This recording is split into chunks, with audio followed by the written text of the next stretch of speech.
All right, we are live.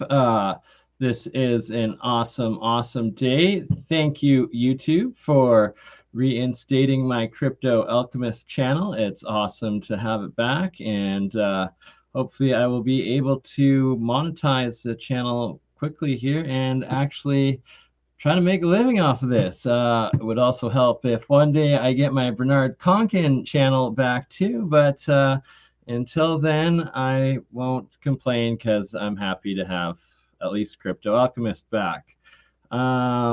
Today, we are going to be going over the Medicine Hat Badlands Guardians. And for those of you, hello, Kiwi, MacArthur. Good evening, a good day, wherever you are, whenever you tune in to watch this. So yeah, we are live on my Facebook BurnCron Exports clothing page right now, as well as Crypto Alchemist YouTube channel and BurnEye Minds3rdEye ScienceGuy YouTube channel. And enough about that. What the heck am I talking about when I say the Medicine Hat Badlands Guardians? Well, to start, the picture, the thumbnail for this video should be showing it. Should be this one right here.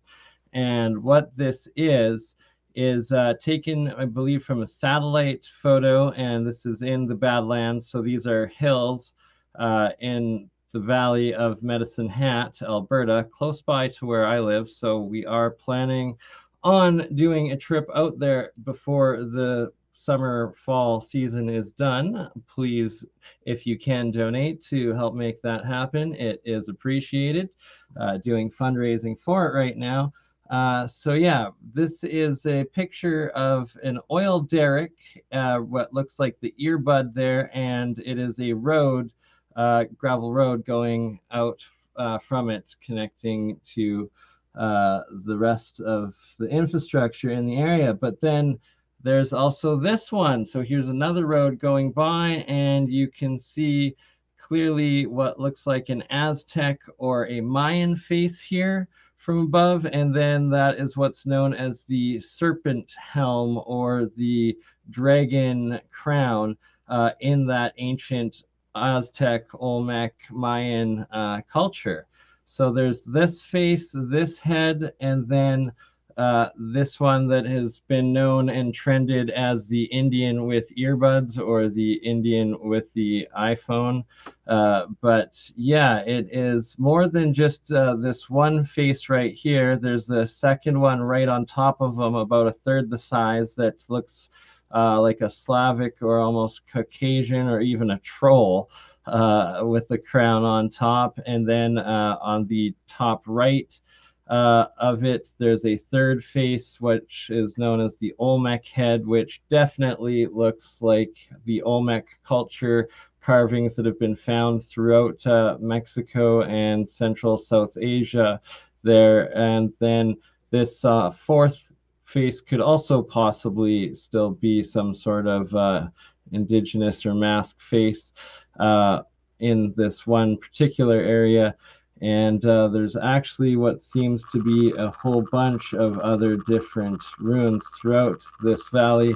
Here's another picture of it from above. This one not nearly as good, but still showing that it's clearly the face, and there's so much more to this. All right. Let's see what everyone is saying here. Greetings, Austin Morris from Knoxville, Tennessee.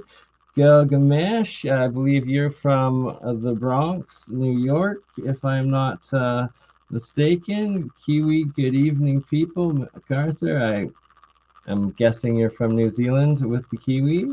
Tell me if I'm wrong. New York City, Gilgamesh, my man. Yeah, New Zealand. I knew it. I knew it already. Hello, Kimberly, and welcome. Welcome to Joy as well. Hope everyone is having a good evening and night or day today, wherever you are, depending what time it is where you're watching this. So, just to give a little bit more backstory, I've got a few videos up to play and share of this topic tonight that we've done in the past with both Campbell as well as Rex from Leak Project. It encompasses a whole bunch. Uh, but before I start playing others, let's give some actual reference. This is the Faram Foundation website. This is where I found out about the geoglyphs and the geoglyph research.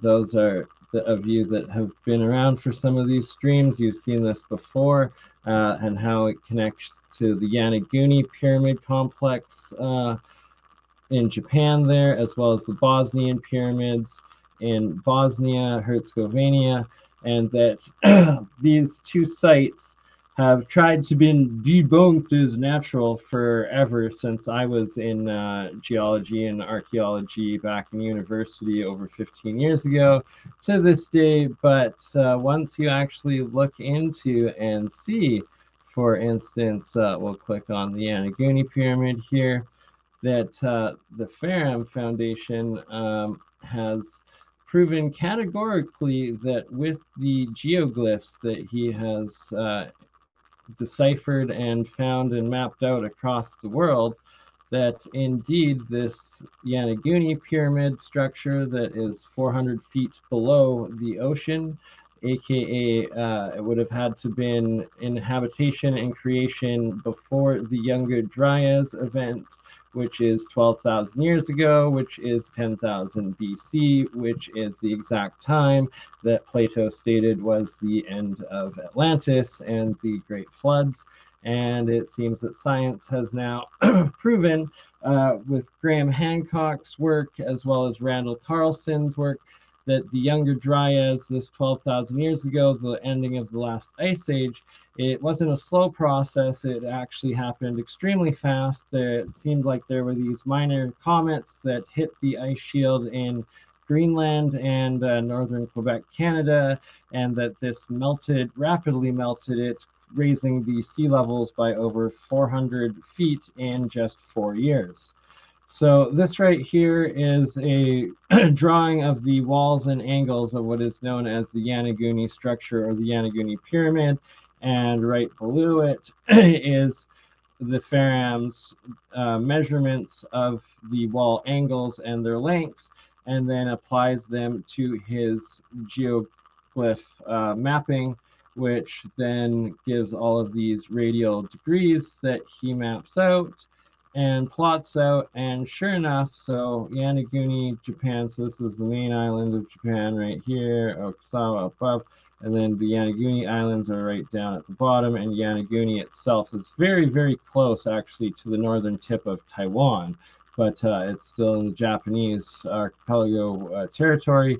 This is it right here, and it shows these radials, all of these radials right here, plotted out from the lengths of the walls of the structure and their angles plotted out on, sorry, it only works on a globe model, but here we are working with it. And boom, the exact same territory that was possessed by the Japanese Empire at the height of World War II.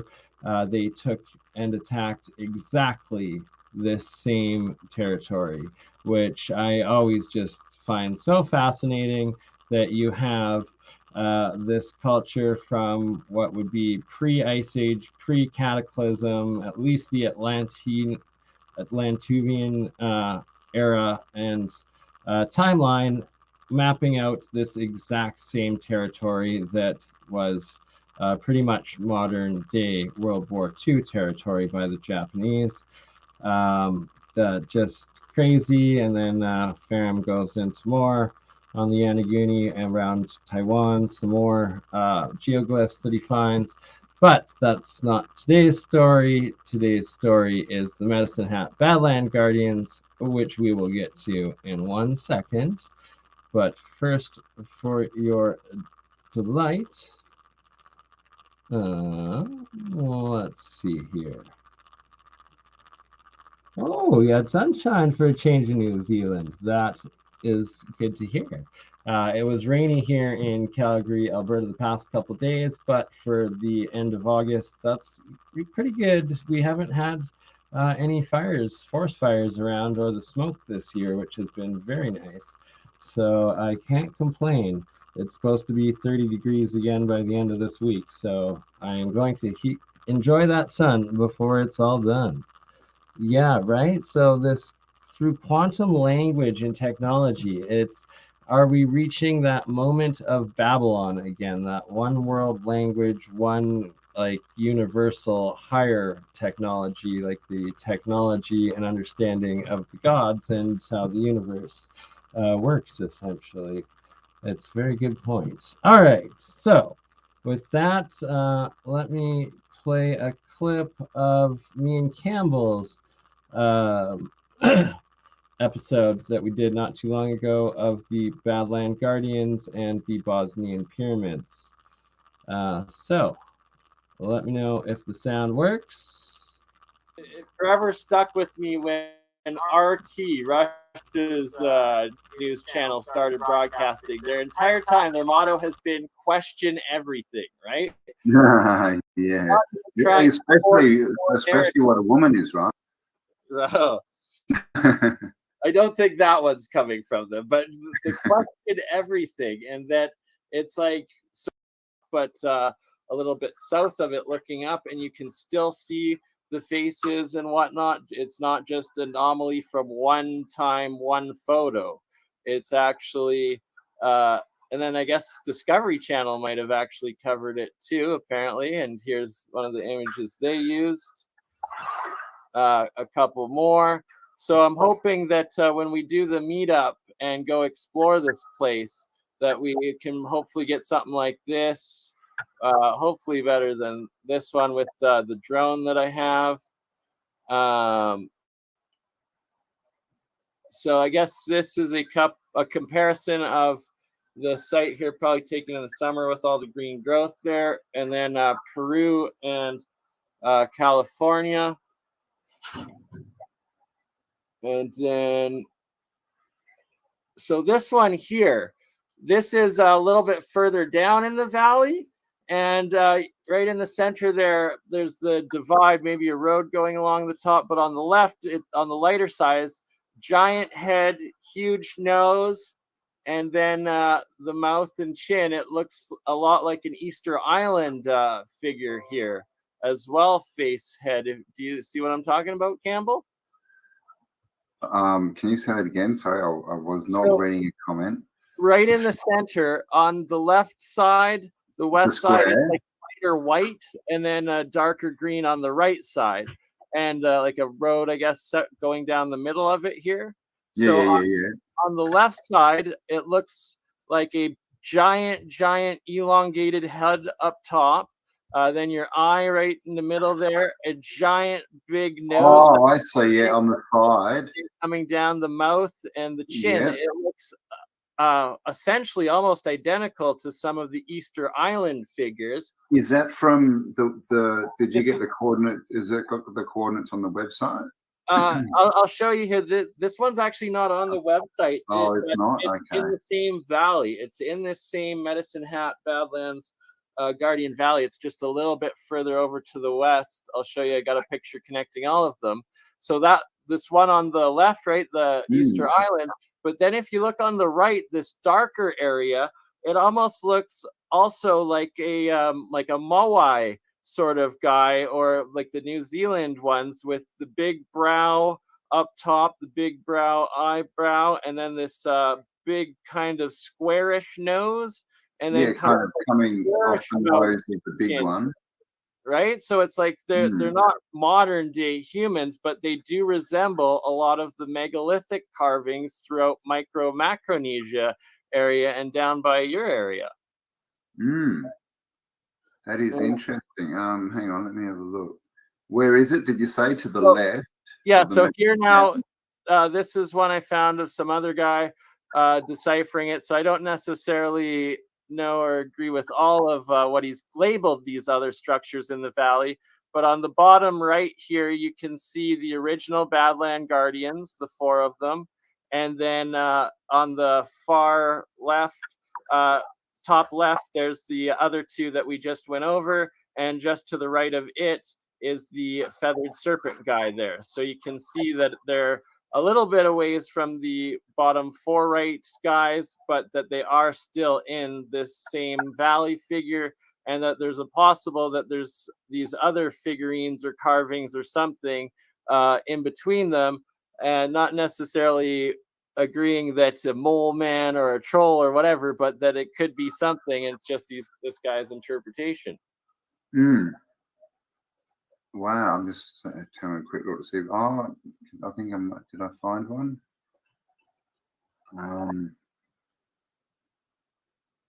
No.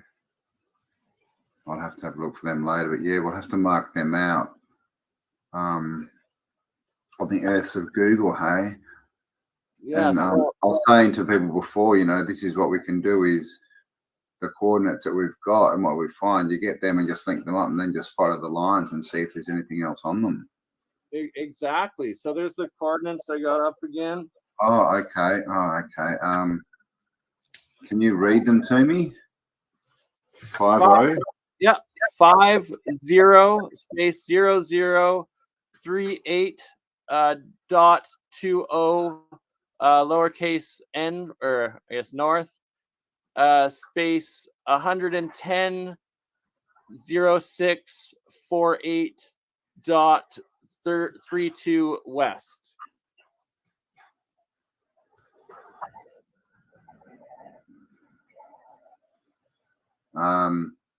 Okay, I missed some spaces. 50, and then he's 0038. I messed up so bad at reading the period time and 20 degrees there. north. So with no spaces in any of I'll that? do better next Yeah, time. I don't think there's spaces in it. Sorry. Oh, okay, and then 110054.32 west. No, so 11000648.32 west. Let's see if that makes it. Don't think it likes. Does not like. Or maybe it is dashes then. Sorry. Hang on. Let me have a look at the picture. Sorry, guys. Talking about self technical difficulties. Oh, okay. So 00110. Okay, 1 minute. 00110. All right, we're moving. Oh, holy crap! Where's this? Is this in like Europe or something? Sorry, which one? Was that supposed to be one of the medicine heads? Because it took me to Europe or something. Yeah, that's supposed to be the medicine hat. Oh, I'm deep in. Where am I? Oh my God, where did it take me? Into the Amazon. Oh my God, there's nothing here. Yeah, it took me to South America. Weird. You put in the north and the west though. The first one being in north, and the second one in west. I'll put a space. Let's see what happens now. No, that's weird. Very strange. Oh, I've got big balls. Yeah, so this also another part. Apparently, this photo is also taken from inside the Medicine Hat Badland Guardians area, and that these big balls that seem to be showing up at all these ancient sites and worshipped by ancient cultures is also appear at the Medicine Hat Badland Guardians site. So the meetup, if we can confirm this and the geoglyphs, that is going to be one amazing an adventure. So who are you having? What's the deal with the meetup? Like, is this? Are you doing it by yourself? Or are you going in with anyone else? What's the deal? I've had actually about 6 different people contact me so far that are all in Calgary, just through following me on YouTube, finding me on YouTube, both on your channel as well as my own, and then more and more people from around Western Canada, Western US have started expressing interest into it. So after the success of your own, I figured, why not? Let's do it. Why not, indeed? And yeah, you just do it. Like, we had no idea what we were doing, and we somehow got through it, and it was awesome. So you just do it, yeah. Right? Just do it. The spontaneous events are usually what work out best and evolve into the biggest movements and the best successes. Exactly, yeah. I was listening to Jason the other day from Archaics, and he said, how many times do we not listen to that voice, right? And then we regret it. Exactly. Always listen to your intuition. That is your higher self, your higher conscience telling you that you need to do it, that some universe is speaking to you. Yeah, and the bit that says, no, you'll fail, don't try that, it's too hard. That's the system. Don't listen to it. Exactly. The control mechanism, the evil parasites, whatever it is, there's probably multiple attacks coming from multiple sides, and that your inner truth, your own intuition, the voice, your conscious within, listen to your own inner truths, not someone else's or the matrixes, the systems, all of that. Exactly. Contact your inner autodidact. Yeah, those dudes. And contact your self-educated higher self. Yeah, I can't find any of those coordinates, so we're gonna have to like hunt across this Badlands. And we are working on websites and that, so that, with all these, we want to get places where we can put all these coordinates and stuff, and basically so you guys can get out there too and find them. And I've actually still got to look. I think it's on a hard drive. I've got a version of Google Earth with like about, I think it's got 2,000 star forts on it, but my computer died. Oh, you lost it. It might have lost it, eh?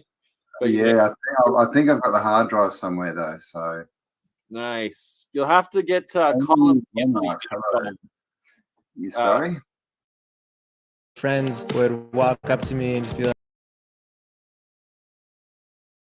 I knew a stupid commercial would be coming up.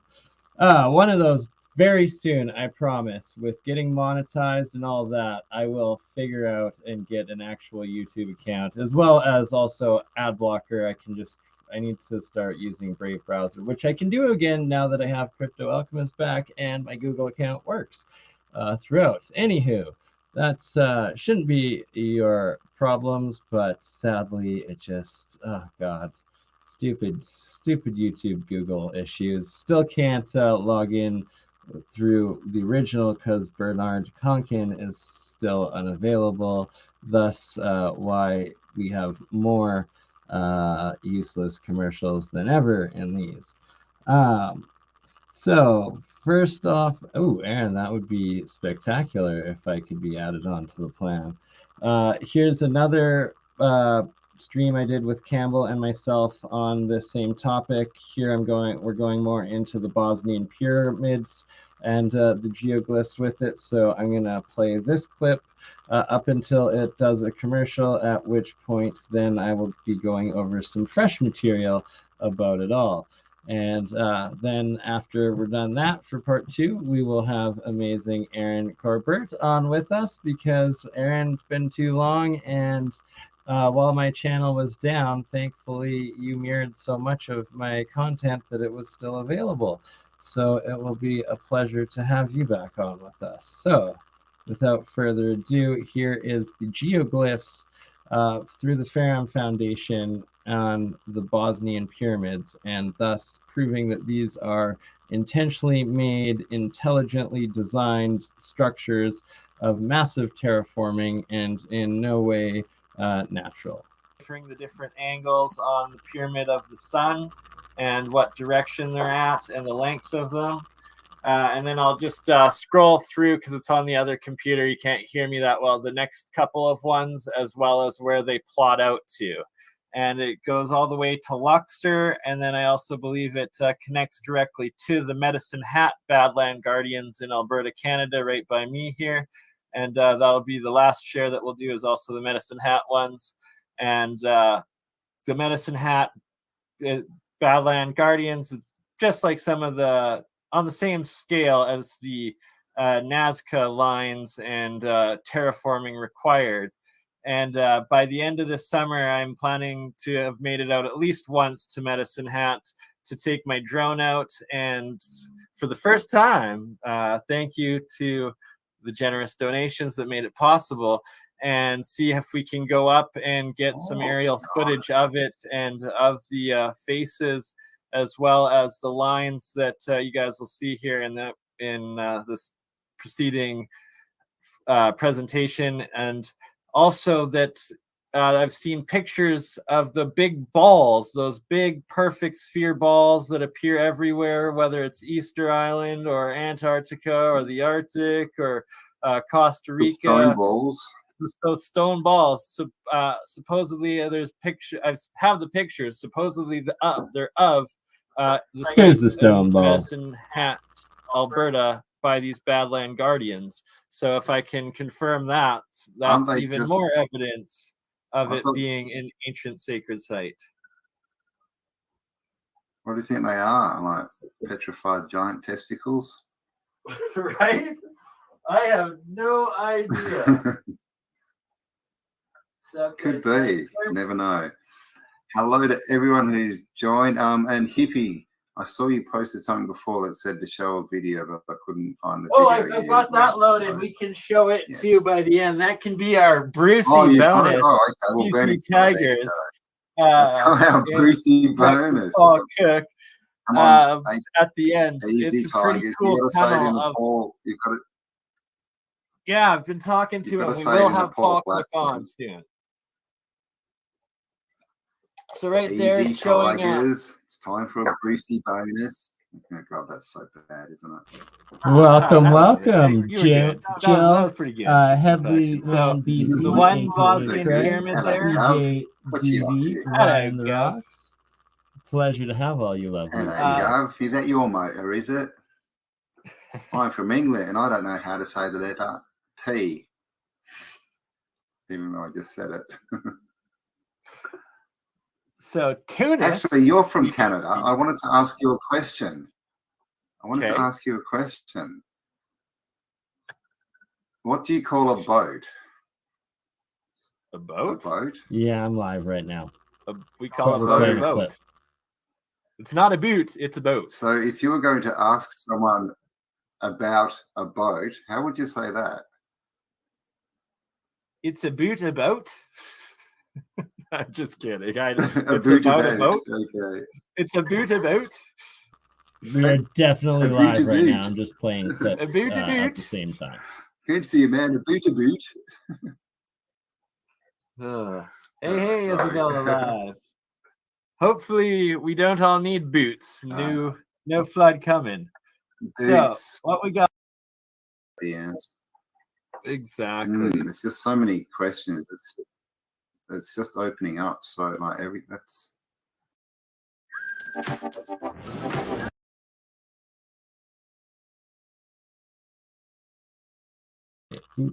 All right, stupid ads. Okay. Yes, we are live right now. To answer your question, Scott, I'm running off a couple of laptops and I need to get a new PC computer to actually, that would be the first thing I'd upgrade with, and I would get connected to the DSL line as opposed to having this Wi-Fi, which also slows things down, and would be getting a decent video processor so I can start doing some video editing, as that is my biggest needs for upgrading 100% for the computer line of things.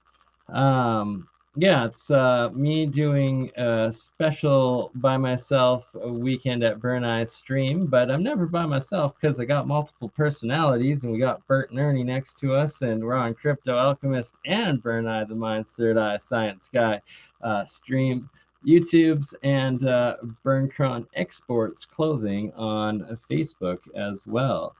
I did see that with Mike Stellium7, and I'm probably going to be doing a follow-up stream with the two of them, making it the three of us together, as that is going to be some epic things. Let's see, before I change the topic, because we've got a few other things to talk about tonight, as well as the upcoming Next Science of Sound podcast series, episode 5, where of course we will have returning Ominous, the beatboxer, his amazing styles, and you can now get the Science of Sound episodes 4 and 3, and I think also 2 is still up on Crypto Alchemist, and the original still up on the Autodidactic channel. But we're going to be having David Soretta, the physicist, UFO researcher, photographer, legend, recently on APEC, absolute genius. But him in the next Science of Sound series. I guess now that I'm talking about it, I might as well give a little reference. He was on APEC last weekend on the Alien Scientist channel. I was out of town, so I couldn't broadcast it, but I will be co-broadcasting the next one. But most importantly, with David Soretta, and why so badly so stoked to have him coming to the Science of Sound, is that he is actively experimenting and putting in these different frequencies, such as the Fasegio.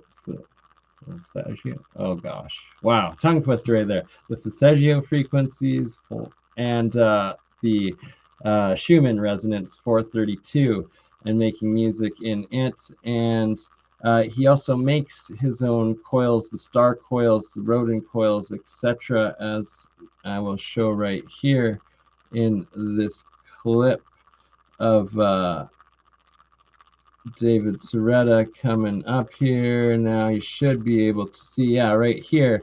These are those star coil windings, the rodent windings, and this is what he's putting the both the Schumann resonance through and the solfeggio, there we go, solfeggio frequencies. And I've been given specific blueprints and vortex coil designs by ex-military doing their own research in similar devices like this, and told to use bismuth aluminum combination wire for the sound resonance frequencies of these coils and the designs. So it's going to be something else to have David Soretta's experience with it on the Science of Sound podcast, as well as special guests, good friends of mine, Jody B, as well as Justin Make 'em Deaf from Church, both Jody B and Church, world famous touring musicians, artists, DJs that will be joining us as well. And Jody B and Justin, they just bought a property out in the Okanagan. They actually got a refinery, a wine refinery, and that this winery has been using this experimental speakers and sound vibration in the fermentation and distilling process of their wine, and it's going to be something else. Quite the amazing group of individuals and minds that will be coming together for this next Science of Sound series. So let's see, is this... It's pausing the vibrations on the aluminum. So your aluminum is paramagnetic. It's fairly decent paramagnetic material, and your copper is diamagnetic. So these coils are spinning counter-rotational, and I'm running a series. I design series frequencies, and you're going to hear a pulsing and a humming. I'm just going to turn my volume all the way up.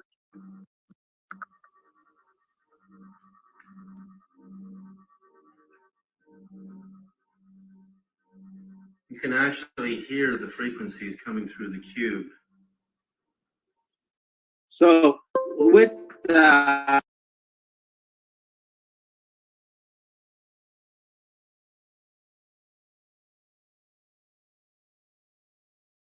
all right, I guess it froze up there. Not sure if that was from APEC or on my end. Either way, it's going to be absolutely epic.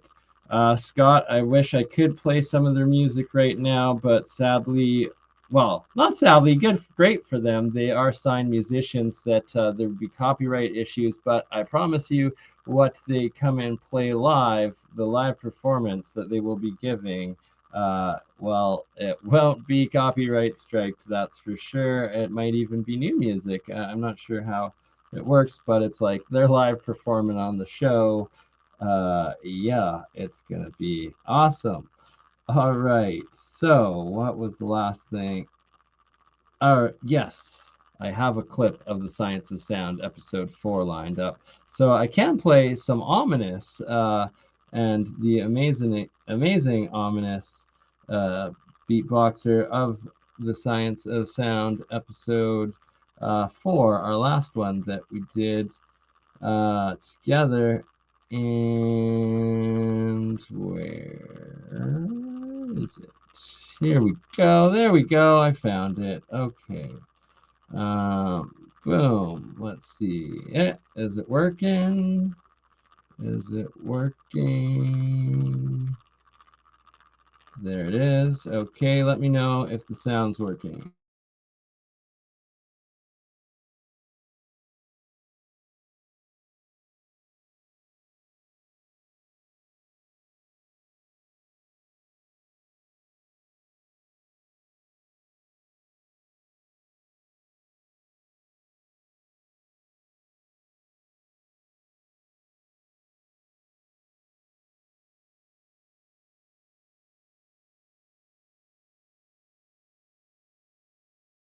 No sound. Hey, that's okay. I'm gonna have to reload it here. It's because it's on a different browser.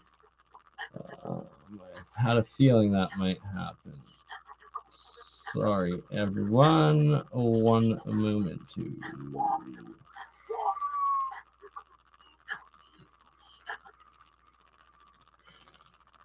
Please bear with me. On that note, while I'm getting it loaded, let's have a little flashback from the Wide Awake show that I did. I was on 2 weeks in a row, but I did a full episode, all 4 hours. Last week, it's on the BurnEye channel.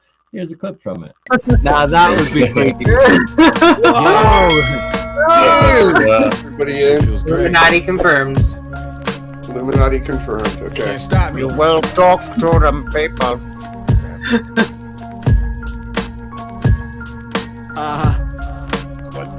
Printmatic. Be careful, they're gonna take a scan of your eye. Yeah. I like to get inside and drive along open roads. You all saw my paws, let's see your paws. On life, wishing that the gas prices wasn't so high. The lust Buddy, you are back. You are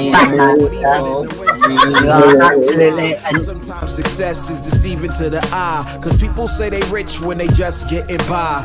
Television make you think it's something you can buy, but before you get the truth, you gotta sort through the lies. Choose your own path and walk on by. The only true failure is if you don't try. Oops, okay, sorry if that was too loud on that. All right, back to actually having loaded ominous a Science of Sound with working sound. How am I supposed to pull off the Science of Sound if I can't even get the actual sound on YouTube working? Come on, right? Of sound. Well, let's just check out.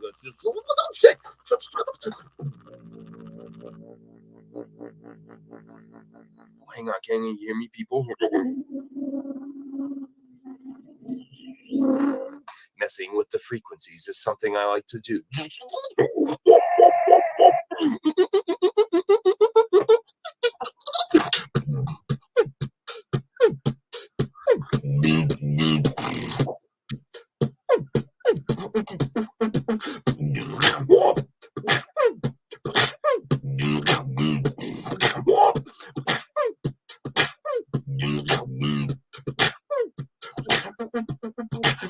Pac-Man.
Let's change it.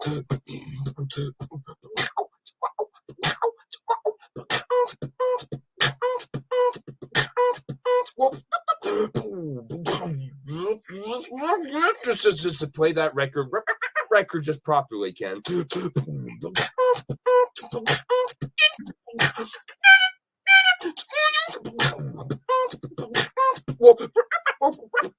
Oh, what's good at Josh? That's good.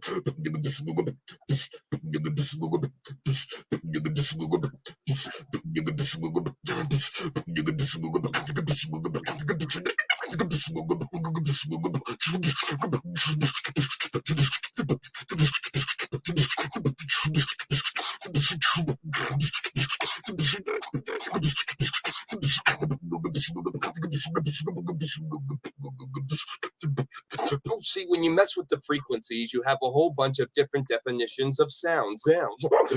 Just like, well, it's good news, everyone. We'll just see what the professor has to think.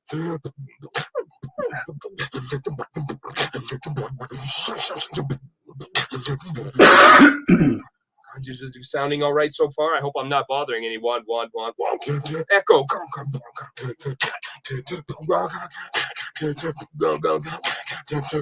Hang on, let's just breathe.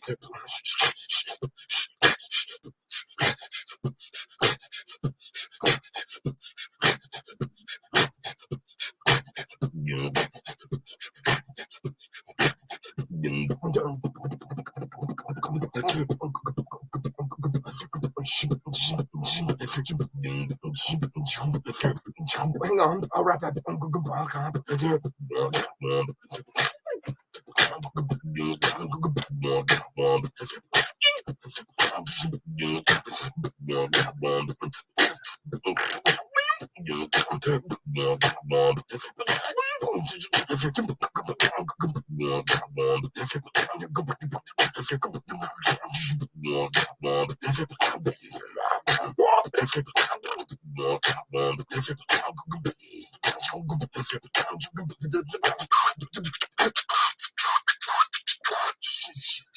All right, back to you. You know, I'm just doing that thing, resonation, sound. It's always one of those profound things that Ominous loves to carry out in and between segments of most intellectual conversations. And yes, they slice, they dice, they cut julienne fries. But wait, there's always more.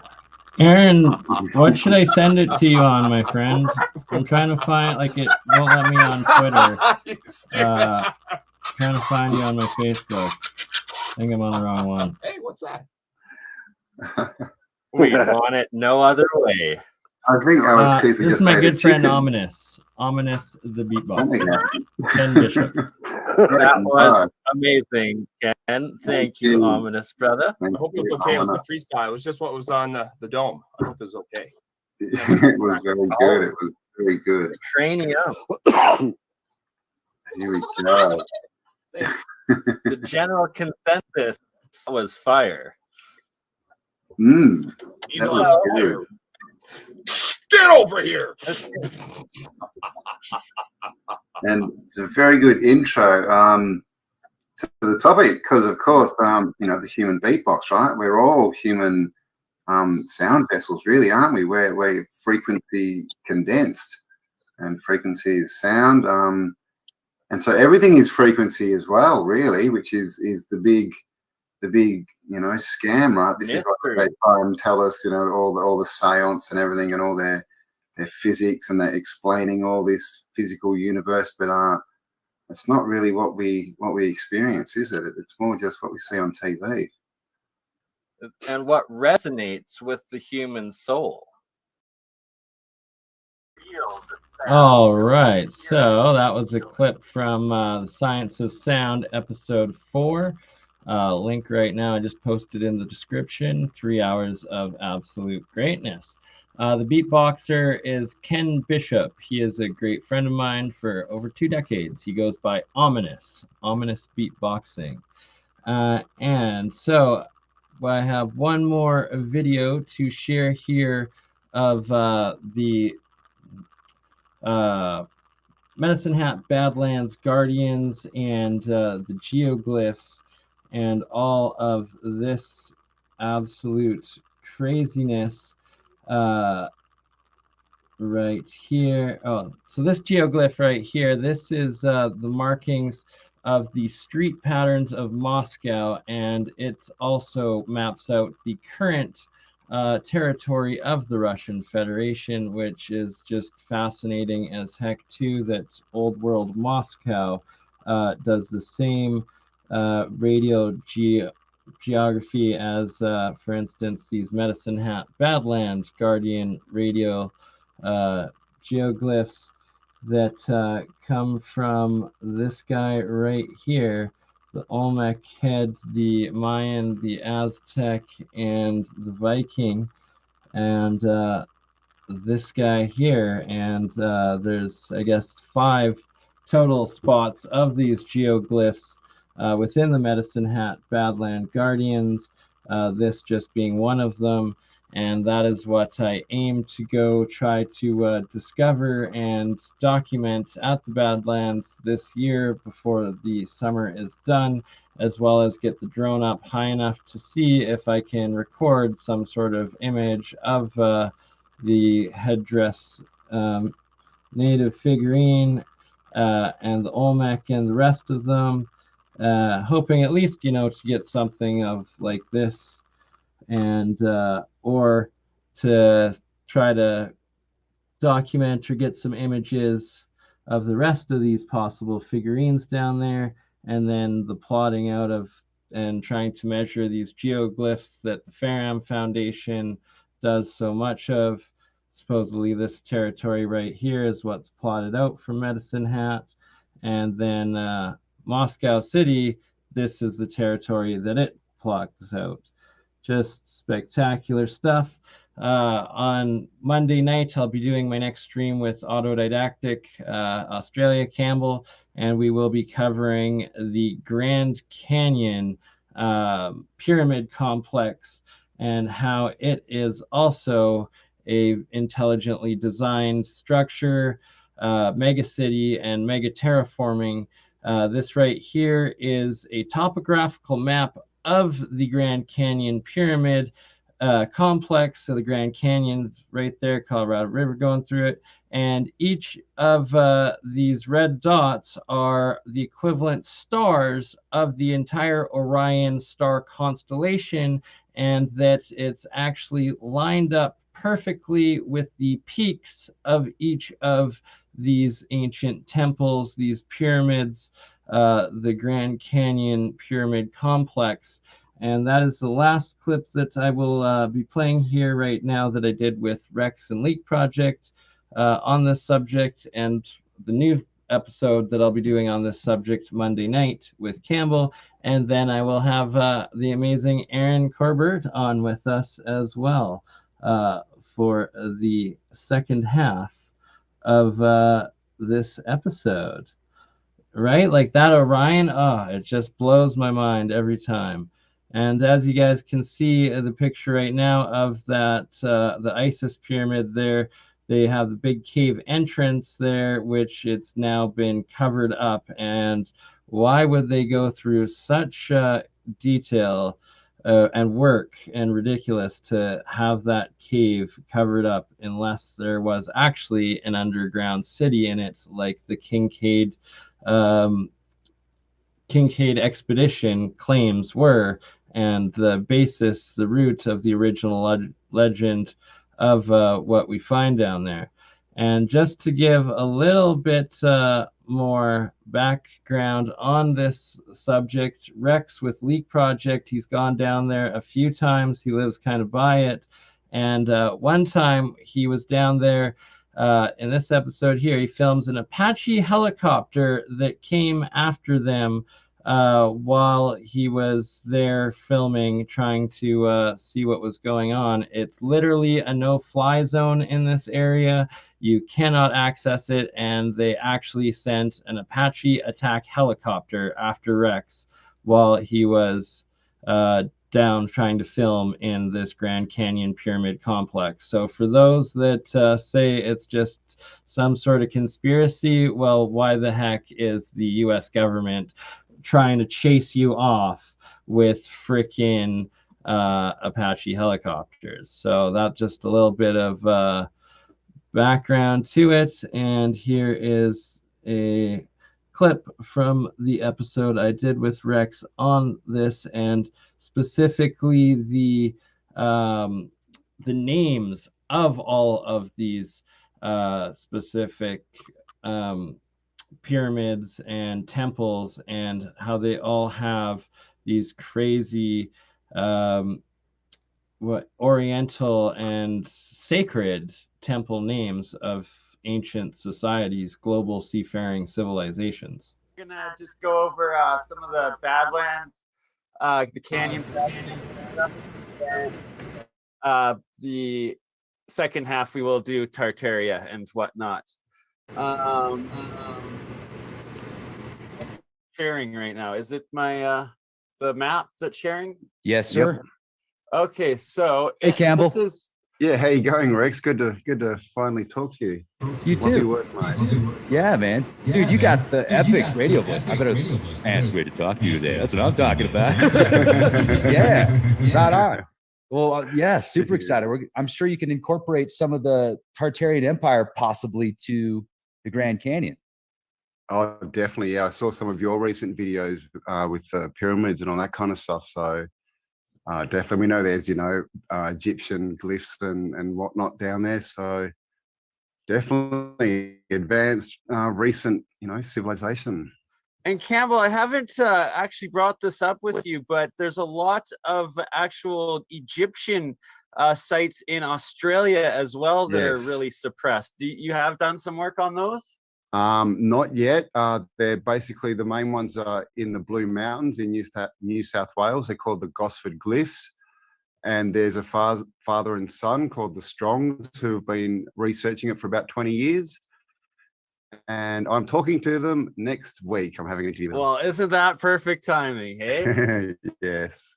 Can you guys see me, by the way? I can just see my background. Yeah, we can only see your background. It looks like, hang on a sec. What's going on here? One sec.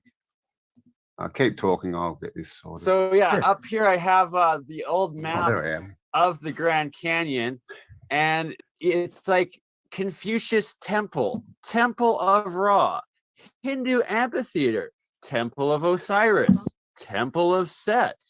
And then, of course, you have the Mojave Point, Hopi Point, Maricopa Point of the indigenous people there. But why is there a Cheops pyramid, Isis temple, Shiva temple, Buddha temple, Hiller's Butte,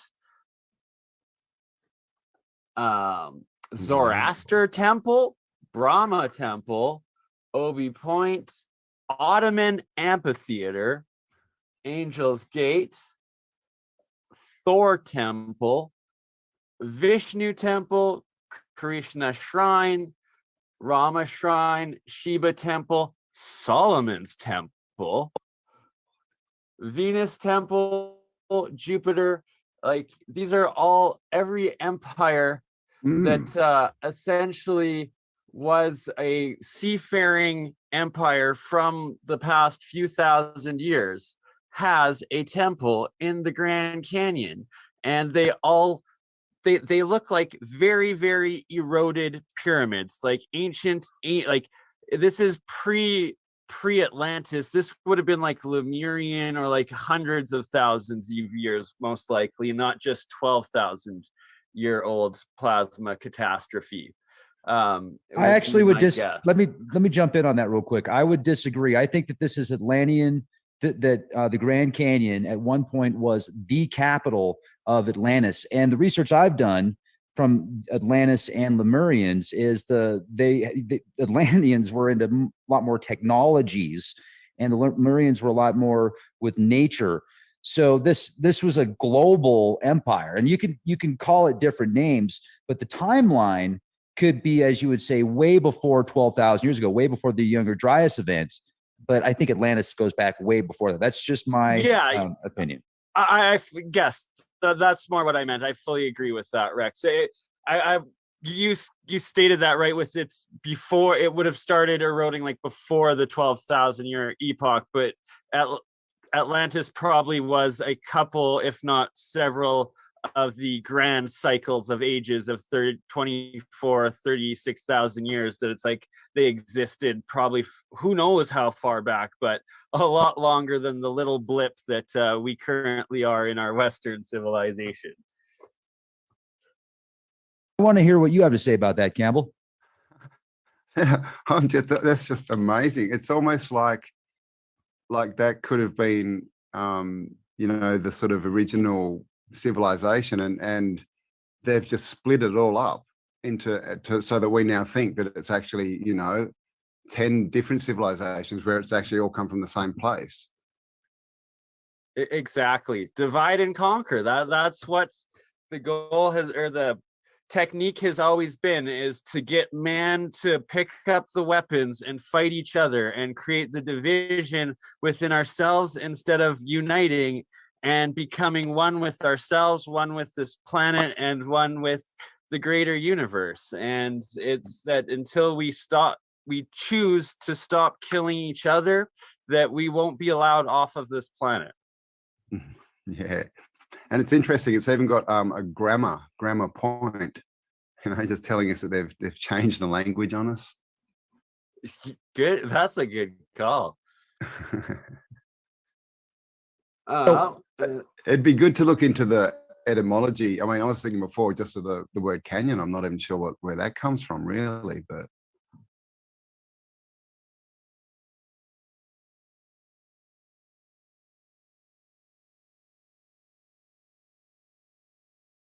All right, we are back. We are back, and we have Aaron with us. How are you doing today, Aaron?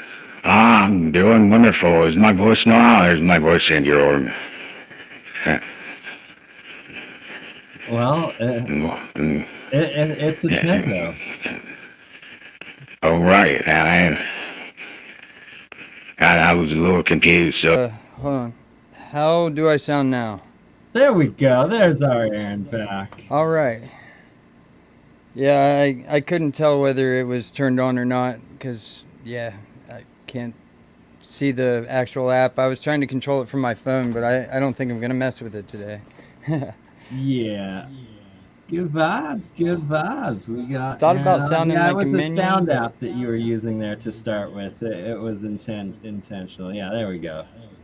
Yeah, it was called Voice Mod. It's pretty neat. They have AI-powered voices going on now, like minions and all sorts of interesting stuff. Right? It's so crazy. And I'm fascinated with it and applying it into the ultimate goal of the science of sound, of being able to create music that heals.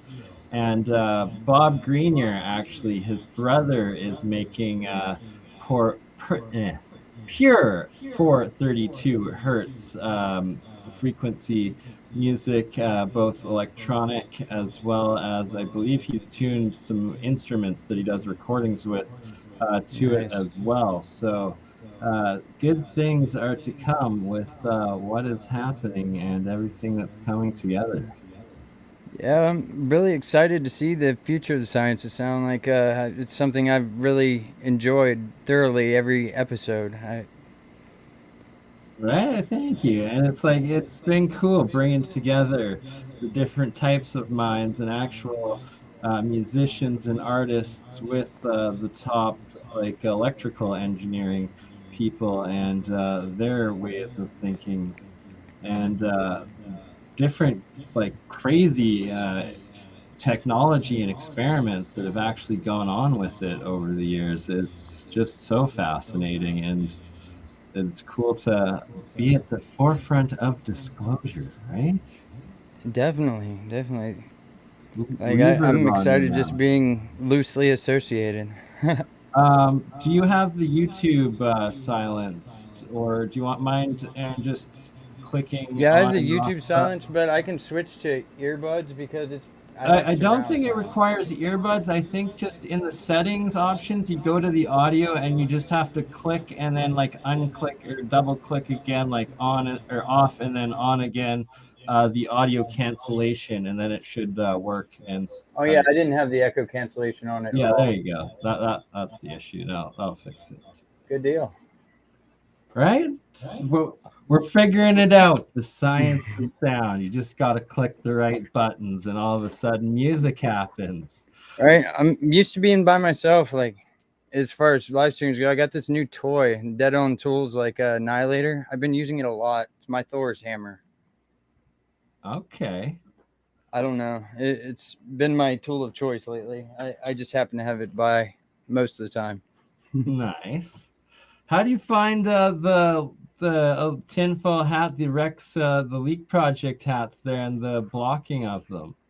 Well, I paid a lot for this one straight from Rex. It's all autographed. It's normally you can get them from tinfoilcap.co, and every one you get after the first one discount. So it's like you got to fork over a little bit for the first one usually, but after that it's not so bad.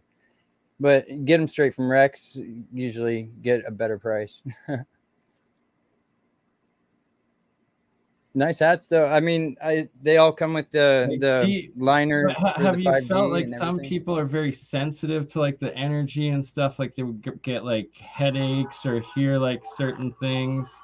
Oops, sorry. Static stuff like that. They find that when they wear these aluminum like caps surrounding that it cuts the headache out, or it blocks like the background noise or static or whatnot. I have to say, I haven't admitted this much, but living in a house with a lot of smart switches, wireless devices, multiple routers, I actually was starting to hear voices in like white noise all the time. And I realized whenever I wear the liners, and I just pull the liner out of one hat and throw it in another hat, and now it's nothing. Like I wear hats a lot indoors. I've actually had to reconfigure where my routers were and everything else, because that's probably not the greatest thing to have, like wireless switches in all the walls. Radiation for sure. And I'm extremely fascinated and happy with your answer there of like sometimes hearing the like voices and noises out of white noise. Like I find like especially when sleep deprivation happens that happens so much. And I was kind of wondering, like, does like putting that shield up, that Faraday cage around your head, block those other entities and stuff? And from what you're saying, that you have experienced that it would seem so. Yeah, I didn't think there was a relation, like, but it's definitely made a huge difference. And like I mean, I knew that it was like not real voices, stuff like that, but I just noticed after running Bitcoin miners and having the sound of like a Harrier jet fighter in your ear 24/7, like being in the next room and stuff, like it was starting to drive me a little bit crazy. And it mitigated a lot of the EMF. Like I didn't realize how much electromagnetic radiation was coming off of like 2,000 watts per miner, you know, stuff like that, running 24/7 in the next room, and the wires going over my head, like the 240. And not only was it a huge fire hazard, but I mean, there's a lot more EMF than I really had realized. No, for sure, man. Like it has its effects. It's definitely not natural, and everything one can do to you know, limit the exposure or the radiation coming in, and the clear mind, especially, the better off the mental and physical health are. Much better running just the helium hotspots too, and then those ASIC miners. Okay, so you found that the helium, the 5G ones, are actually better than like the 4. Well, I 3G don't stuff? have the 5G ones. Like they just do the LoRaWAN, which is long distance. It's a different frequency. It's closer to the it's in the megahertz range, and it's not quite as dangerous as 5G. Like I forget the megahertz off the top of my head. It's like 915 terahertz, isn't it? The 5G goes into or something, or 5G is 5 or just I was hertz. thinking it was 5 gigahertz. Could be. Like the same as our 5G wireless, honest, just to be honest. more concentrated into one dense area, as far as my memory recalls. I try to stay away from it regardless. Like I had the option to upgrade my helium hotspots to 5G capable, and I already have my antenna for it like 33 feet off the ground, so it's above the house. Like, so I don't really have to worry too much, because the wavelength, the way it goes, is straight out from the center of the antenna, from center mass. So it's not even hitting my house where it's at, even if it did put out 5G. But I mean, it's not a lot of money right now, because AT&T's down to like $6 and something from the 50 it was last year. So it kind of sucks, but I mean, yeah, we are definitely in the midst of a crypto bear market. You want your crypto update now that Crypto Alchemist is back.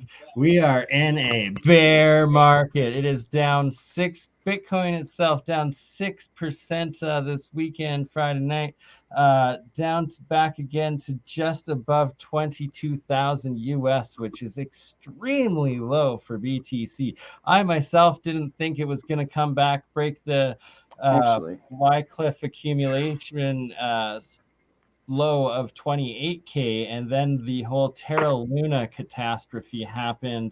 And the run on that, supposedly, I heard it was something to do with Rothschild. Who knows?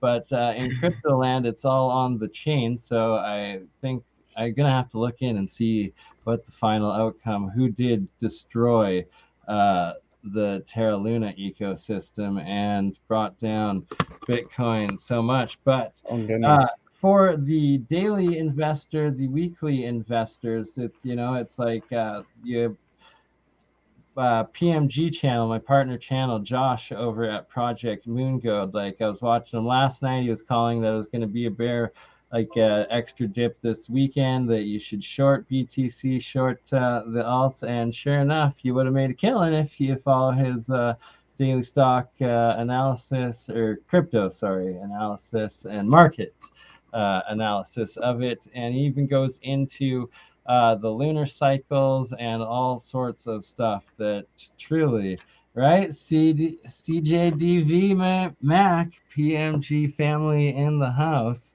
who knows exactly what I'm talking about. Follow that. Josh over at Project Moongold with Joji. Great people. If you are into cryptos or want to get into crypto, they will explain everything to you. So head over to Project Moongold if you want crypto. Back to you, Aaron. And so you're just doing helium mining, or what else have you done, or are you still doing? I, in the spare whenever my desktop's not in use, I mean, I mine for Ethereum, but that's not as often. But I'm actually hoping people start programming for blockchain on the new project I've been sort of working on the side that's about to be released to the world, called the Quantum User Experience, kind of like Internet 2.0, basically, in privately owned hands. I don't know how much I've even told you about it, but I'm sure I've been gushed at some point to everybody. But I just got off the phone with the CEO earlier today, and he was gushing about their new keychain sort of thing. It's like an encryption key that just keeps rotating, sort of, and each user it's so random that it cannot be cracked. Like, they've got people trying to do it on the side. The servers go online next month. The whole purpose is to get the rights and privacy back into the hands of the internet users, and make it so, like, big government, big tech can no longer spy on us, can no longer sell our information, can no longer track our financial data, can no longer, basically, they've expanded it to having their own token that is like digital cash that has no identifying information of any kind. And the announcement I got today was they partnered up with a bank, and they're making it so you can use that digital cash, which you can get direct deposited to the website and into QUX bucks. It's called Quicks. That's the way we pronounce it, but I don't know. It's gotten all politicized, and people say Cux, you know, like QUX, Quantum User Experience. But anyway, nice. It's mainly an Android box, and I can screen share and kind of show them the website if you like. Yeah, absolutely. Plug it up. Grab L mouse here. Too many screens.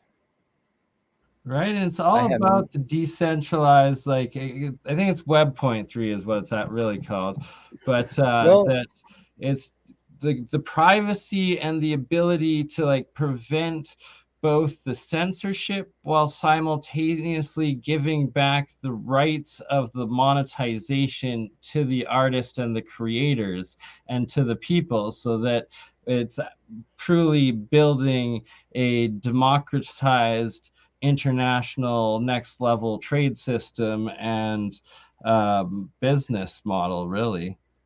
Well, you see, the thing about this, until people build the blockchain of any kind on it, it's basically each box is like a hardware VPN. That's not what it actually looks like, but they have built an Android kernel from the ground up, got ex-NSA workers. I mean, this is funded.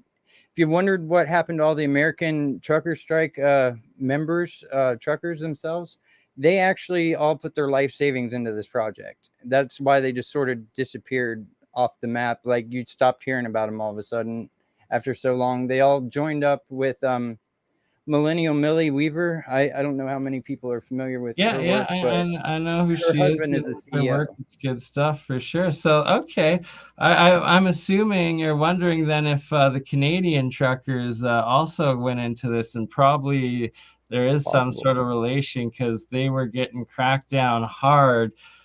Stupid Trust in Judo decided to make it steal all of these, annex the protesters' crypto wallets. Unprecedented. So truly, it's going to be, it should be a top priority to get this, the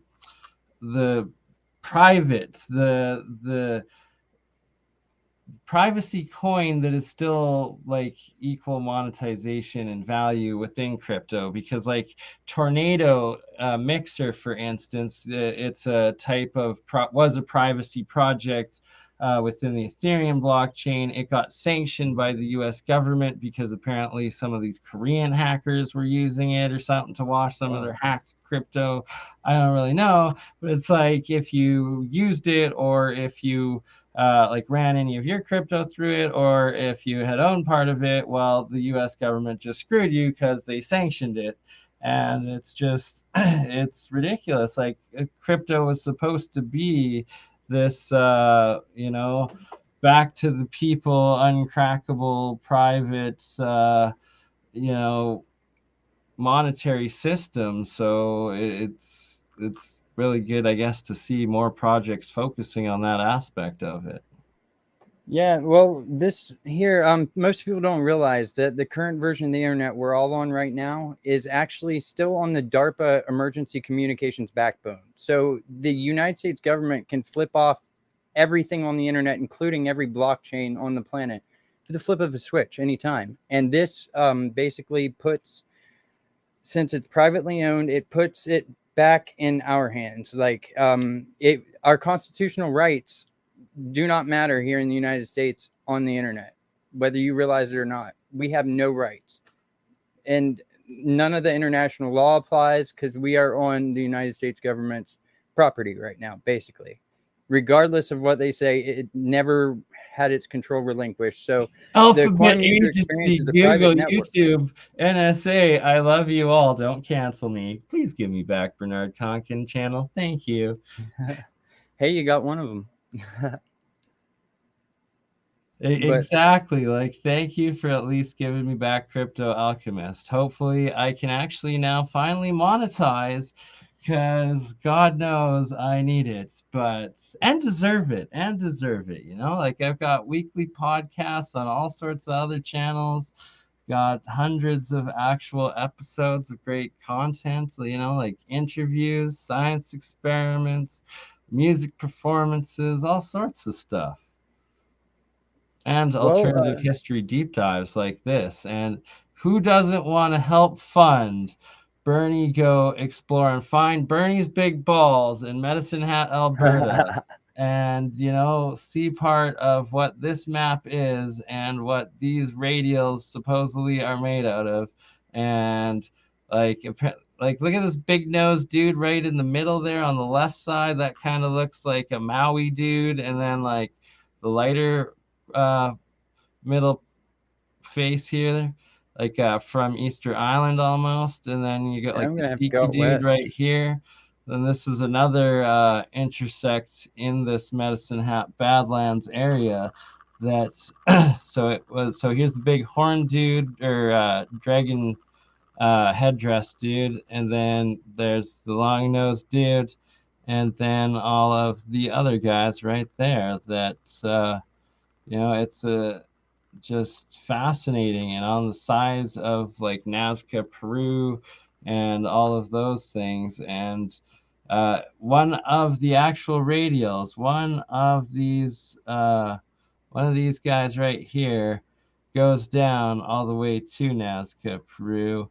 That, you know, kind of connects them, and that what the hell was going on pre-cataclysm, pre-Atlantis civilization era, because we definitely weren't just some cavemen dragging around clubs and beating each other. We were literally moving mountains and creating faces of ourselves in the hills, and giant maps that plotted everywhere else on this earth. So yeah, I forget the name of the guy's channel, but there's this well, he's a younger guy. He actually kind of ran off from his tour over there in Egypt or in Cairo, and he went up to what looks to me exactly like the rear, like a not kept up version of the Sphinx. And like a guard ended up catching up to this kid, and like he too expressed that he believed, and just about everyone there believed, that that was the second Sphinx, and it was pretty incredible. I need to find that kid's channel again. Yeah, you don't happen to have the video available, hey? I don't. I could look through my history, but I'll just have to link you later, and you can show it on another cast. But it was excellent. I'm not even subscribed to the guy. It just sort of popped up one day, and I watched it. I was like, whoa. Yeah, I've seen a couple of these different second Sphinx videos over the years, and they're pretty compelling, as well as also the Anubis theory. And I think you were mentioning that the second Sphinx one also had that Anubis theory on it. Well, it didn't appear as if the tail had been lengthened since it hadn't been restored. I mean, it's got the same sort of cavities on the sides, and he actually got to go under part of it, but it's not far from the Sphinx that we all have come to know and love. And according to let's see, I forget his name, Chuck at CF Apps. Ooh, I think I might have found us a couple videos here. Ooh.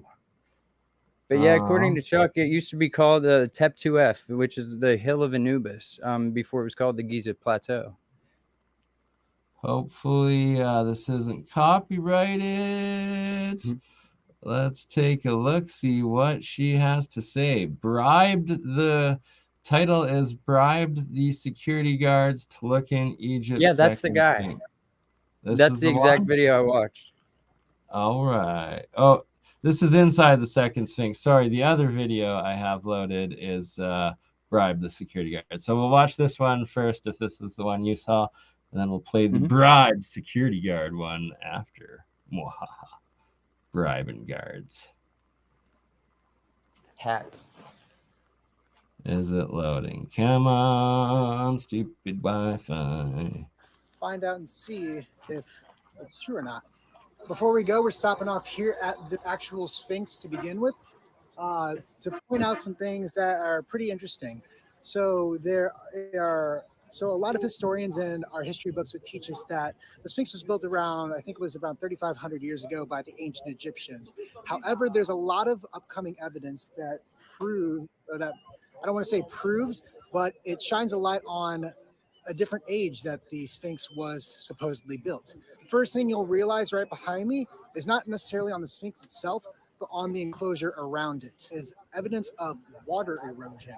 Now, where that comes from is, especially in this case here, is from heavy rainfall over long periods of time. And if you look at the history of ancient Egypt, the last time we saw any evidence of heavy rainfall was around the time of over 10,000 years ago.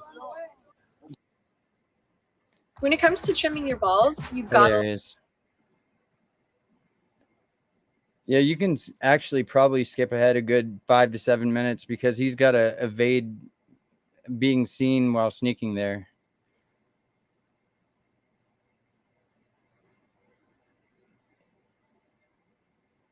Yeah, somewhere in that area. Looks like this guy might be trying to take my same approach. Okay. Yeah, now I'm completely hidden by any guards. All right, so clearly, like, this shit is suppressed there and hidden, and he's sneaking in, and the other guy paid a guard, so I like that. It's sad how much trash there is in some of these places. Okay, we're getting a little closer here. You can see the top. All right, I'm still down low, but I can see that there's might be excavation tents, or might be security over there, so I'm just gonna have to be a little crafty here and sneak up top and then down real quick. It's closer.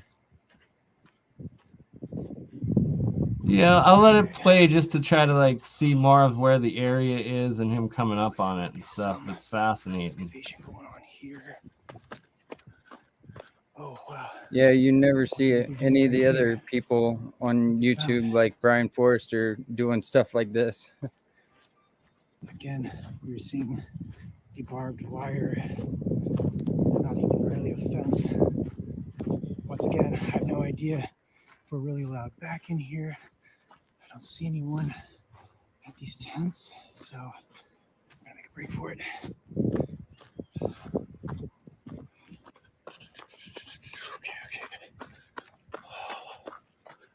Okay. We made it over. Let's see what we can find.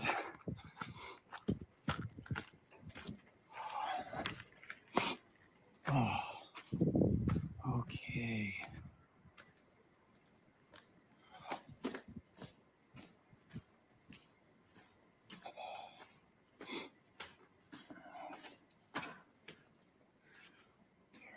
Looks like there's a tunnel back here that curves to the left. Also, there looks like there's a crack down here. Whether that goes inward or not, I cannot see. But let's go around the back side so that way no one up front sees. Oh, there's a way over here. Okay, guys, this is it. This is the supposed second Sphinx. Whether this entire part is the Sphinx itself, I'm not too sure. But you could definitely tell it's got a similar structure to the Sphinx. Let's go around and see if we can get a shot. See, there's barbed wire here, but let's see.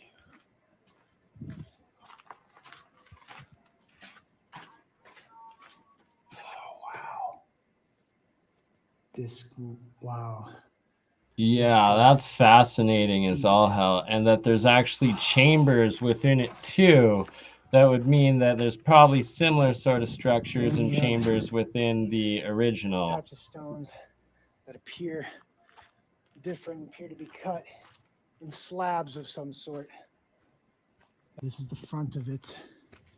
And again, if there was any sort of head or face, it's long gone, which is why there's such conspiracy behind this and such skepticism, and understandably so.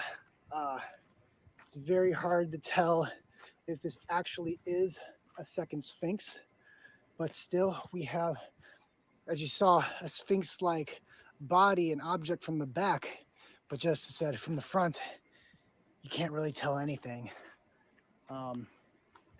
And you have these super finely cut stones again, which is just, it's such a wonder every time I see this, because it just reminds me that, you know, maybe there was a civilization that was more advanced than ours, that was wiped out, that maybe they took for granted things, and I don't know, maybe the universe. Control group card. Must not be vaccinated is what it's supposed to read out. Must not be vaccinated. Part of the control group. Highly encourage anyone that wants part of not being vaccinated, join the control group. I don't see any. It's a great program. Anything. That's sweet. But all I can do is find my way around where I can.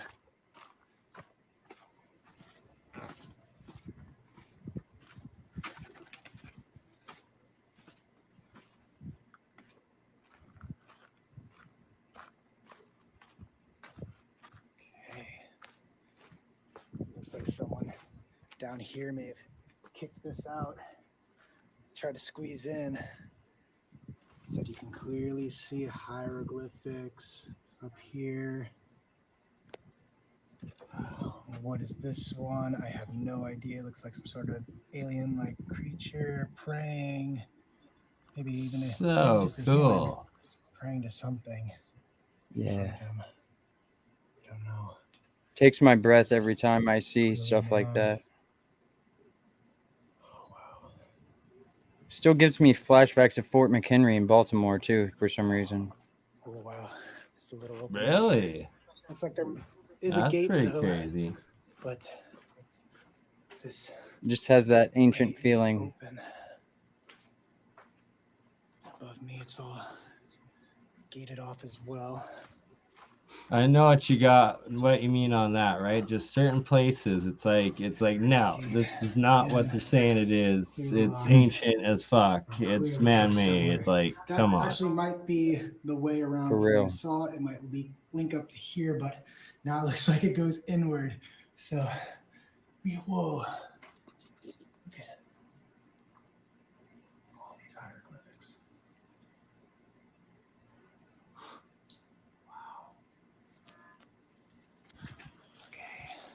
Hey, Stellium7, Mike, man, good to see you. Awesome show you did with Campbell yesterday. I'm looking forward. We got to talk because lots of my electrolysis alchemy stuff, the plasma state monoatomics. will actually help verify your research on the essentially, I guess, what they're calling mud fossils and everything. You do see right here more hieroglyphs. I didn't even know that Just really episode fascinated had been out yesterday. I'll the check ones it out of later. A man, or could be an alien. I don't know. Let's get out of here before anyone asks questions. I zoom in right as he does an up close to his face. I recently just got this piece of petrified wood out of a river. So for comparison and analysis to some of the rocks that you have, Mike Stellium 7, it would be very useful and fascinating to do, as well as also coal, which they say is made from wood. I got a bunch of coal out of there too. What these pillars are about. There we go. There's some of the coal. Some of the coal. Just right out of the This river. is pretty interesting. So we have these 4 pillars right here. You can get a lot of that here. I need to find my Arizona petrified wood. Of a door. Now, I did look this up, and you can find all over ancient sites all over the world, whether it's Cambodia, Peru. There are carvings of what looks like doorways, and some even have hieroglyphs or carvings of ancient creatures of some sort. They don't look like humans, or if they are, like, why are they carved next to these doors? Like, was there some sort of teleportation that allowed the link between all these doorways, and did everything around here, like with maybe the second Sphinx or the actual Sphinx or the actual pyramids, like, did they have something to do with it? Like, we just don't know. But being a way down here, I don't know if it's entirely blocked off. Man, I get in so much trouble if I. That's sad. All that trash. It truly is. And like, it's like at all the aquifers too, the caves and stuff, why they were used as like trash disposal. It's so stupid and idiocy.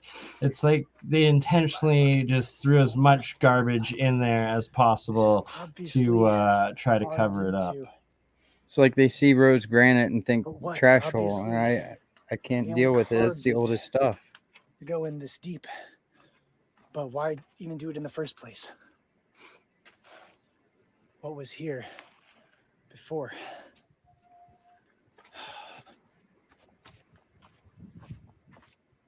Okay, I'm seeing people up ahead, so I've got to be very sneaky here. I did see a guard with some tourists over here. So they might have bribed him.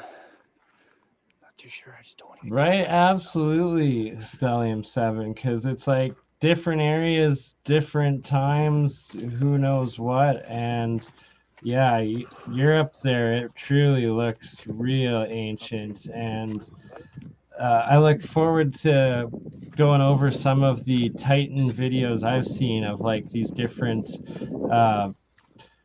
mountains that look like giants and bodies and whatnot, not just the carvings and whatnot. But I don't know if you've seen the Medicine Hat Badlands Guardians, if you arrived since we've been talking about them, where this is are they leftover Titan faces, or is it just carvings of a massive scale? No one you bring a whole new question to it, I guess, is what it really comes down to. Hieroglyph. I do hear a lot of stories every time a comet passes by or something, strips off a little more oxygen, a little more atmosphere. But I mean, it's totally possible that extra oxygen, stuff like that, we would have been able to live a lot longer, be a lot taller. Everything would have been habitable. Rachel, I'm going to have to check that out. David Hudson's site there for some of my monatomic podcasts. Good day, TW. Good morning. Hey, T-Dubs. Thanks for joining us, everybody here. Edna Bell, Rachel Lee, and yes, Stellium 7. That was truly awesome. Podcast with Campbell there. Oh, I've got money. Thank you to whoever donated. It is greatly appreciated. I just got a notification. Much love and respect to you all. Greetings, C. Ray. Welcome. Thank you all for coming. I'm live both on Crypto Alchemist and BurnEye Minds3rdEye ScienceGuy right now, where on both channels now, it is my policy that every one of you in the live chat should be a moderator because you shouldn't be deleted, your voice should be heard, and you should have the ability to share. Right? Except for those stupid porn bots. But that's also why everybody's a moderator, is to get rid of them as quick as they come. Once again, I'm going to do a little plug for if you're into crypto, being profitable in the down market, Project Moongold, my partner channel, Joji and Josh, PMG family, great people.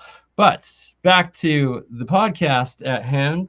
My monoatomics, the cold fusion aspect of it, the electrolysis, what Bert and Ernie have here, and what I had learned from Isaac Newton's alchemy writings and the Cashew Foundation, David Hudson's work, and so much more, that it rewrites. Like, it explains ancient nanotechnology, it explains geopolymer. Paul Cook, another great channel researcher that me and Campbell will be doing another stream with right away. He just did an amazing video on remaking his own modern day granite geopolymer, and just the chemistry, the electrolysis, the cold fusion that alchemy is.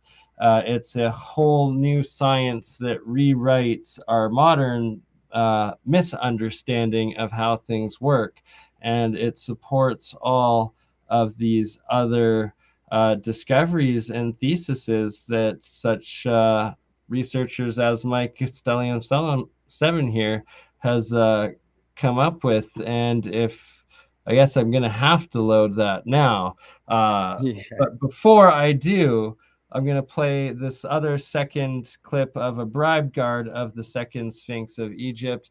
And could these Stellium 7, the Sphinxes, or whatever they were, there's also Theris Anubis, whatever, were massive megafauna that possibly, were they carvings or were they indeed actually leftover titans?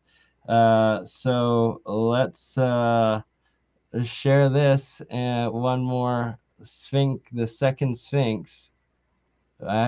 Second Sphinx of Egypt. I bribed the guards for hidden access. Let's give her a play. The second Sphinx. Here in Egypt, you see the hieroglyphs of Sphinx. You see the actual structures of Sphinxes. They're almost always depicted in pairs. And something that's interesting about this is that it lines up with the pyramid that's in front of me, and it lines up with the Great Sphinx enclosure, which is maybe a 10-minute walk this way. I know it doesn't look like it here, but when we walk around, you're gonna see, like, oh my God, be the second Sphinx that we just had no idea existed. And just because of time and maybe the Arabs, well, Christian, isn't Romans, that Greeks, convenient? Byzantine Empire, whoever, I guess we're gonna add to each other's theses, my friend. No trace other than some crumbles and of rocks. I yesterday am going to be doing on the boots groundwork of the Medicine Hat Badlands Guardians and checking out these geoglyph locations before the end of the year. I will be here. It's only 100 kilometers from where I live, so don't you worry. I'm going to be there. Oh, well, stupid by the way, I'm going to be commercials. doing boots on the ground Sunday, checking out that mound that might or might not have a giant that I told you about. Heck yeah, you are, brother. That's awesome, man. That's the sort of stuff I love to hear. I'll be doing the same at Drumheller, Alberta, later this year too. Okay. and the security guards made me pay some money, and they let me go underneath. And underneath there are tombs. There's still the aroma of the offerings left for whoever was built there. You can smell like almost a lavender-like scent just lingering in this room. It's just been in the air for thousands of years. So maybe it was an important person. I'm not sure. You can almost make out where the head would have been.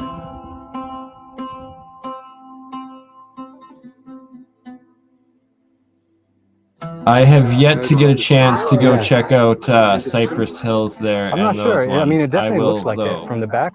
for sure. And the interesting, some of the interesting things is that it lines up exactly with this pyramid, like the other Sphinx with this one.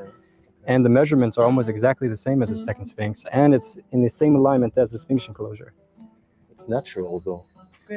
From here, it looks like nothing, right? But when we walk around to this side... It's natural, though. No, it's not.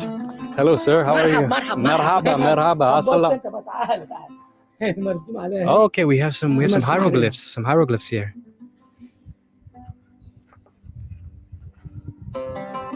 Yeah, Stellium, if you haven't seen Paul Cook's work, he does the exact same stuff. And yeah, Observation Deck is great channel too.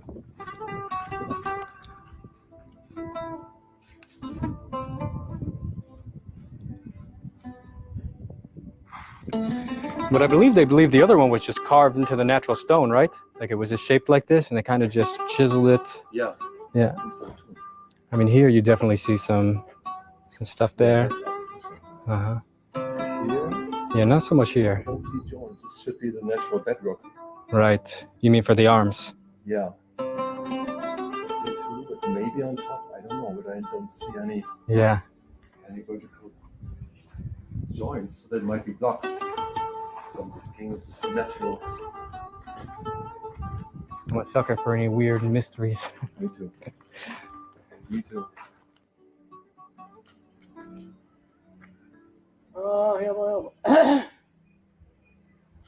It looks like Sphinx. ده مش سفنكس عشان ما نضحكش على الناس. ده بص مقابر كلها مقابر العمال فراعنه. انما نضحك على الناس لا. انا من زمان هنا في الاثار مش سفنكس. It's identical. وشريته عاد. تعال. What's this? This is a pyramid? دي خصنا خنتكاوس. Hentikaus. ايوه مقبره خنتكاوس. Hentikaus. It's a tomb? مقابر العمال فراعنه. Faram.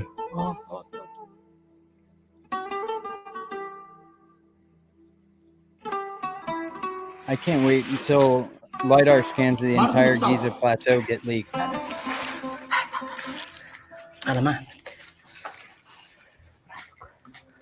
Very good point on the LiDAR too, and that's something else Paul Cook also does. And thank you, Rogan Loft, so much for the donation. Greatly appreciate it, Logan. I think Paul blocked me over all the Waffle Rock things that I had to say. But I love him.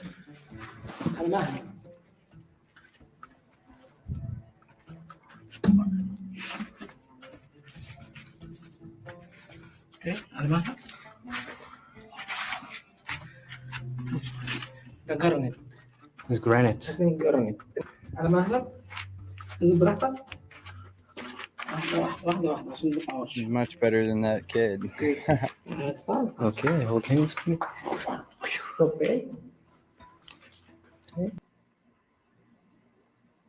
All right, just because I don't want to get copyright infringements, won't play the whole video there, but anyone that wants to check out the original, the link is in the live chats.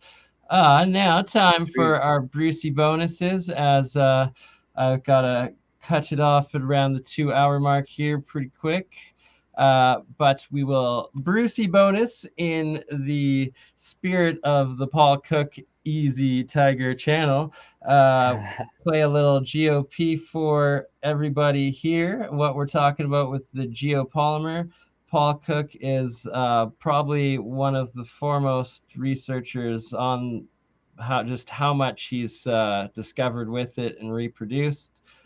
play this one for you guys, and then the real Brucey bonus will be a quick snip of Stellium 7 and Campbell Autodidactics interview last night, and we'll end it off with that here in the next 10 minutes. I love you all. Thanks for joining in. In this session, I'm going to cut straight to the chase. This is the geopolymer I made, granite geopolymer. And I'm going to show you in this video how I got to that point. I'm going to show you where I failed, what chemical reactions went down, and I'm going to teach you a little bit of science. So we're going to go back to year 3, year 4, or grade 3 or 4, depending where you're from. That's funny, Mike. Me too, mate. Me too. I think I was like actually in Paul's like first. It was like right around the 1,000 mark. I think it was like right after. Like got a couple interviews with him from 2 years ago, and it's like I've been trying to get him back on since. But I'm gonna shut the F up and let Paul talk and explain GOP. Some chemical reactions going down, harmful stuff. I did this out in the open, so I've got masks, glove, the whole shebang. All right. Now, I put all my energy into making Roman concrete, and that absolutely failed. But I'll show you the process. So these are my aggregates and binders that I used to make these certain stones. Now I was playing around with it, and that's how I come across the granite geopolymer. And I found that by pure mistake. So the first batch I tried to make was actually called Roman concrete. And it's done with volcanic ash. But obviously parts of the world are not near volcanic ash. So in India, they replaced it with terracotta. And that's what I did, brick and terracotta. And that makes the Roman cement. I am saving this address and checking it next time. Victor, thank you for the tip. Aggregates, limestone aggregates, terracotta, and brick. Now this is a very special chemical. Sodium silicate, water glass, liquid glass. It's literally glass, but liquid. It's hard to get your head around if you haven't heard of this. I know. I couldn't believe it when I come across this. But let's have a look at sodium silicate, because that's what it is. So sodium silicate is a generic name for a chemical compound. The anions are often polymeric. These compounds are generally colorless, transparent solids or white powders, and soluble in water various amounts. What I will say is though, all this is here to confuse you, all right? This is why they've got all these numbers and letters and things next to each other. It's unbelievable. The confusion in making this stuff is unbelievable. You're not meant to understand this. But sodium silicate is also the technical and common name for a mixture of such compounds, chiefly the metasilicate, also called water glass or liquid glass.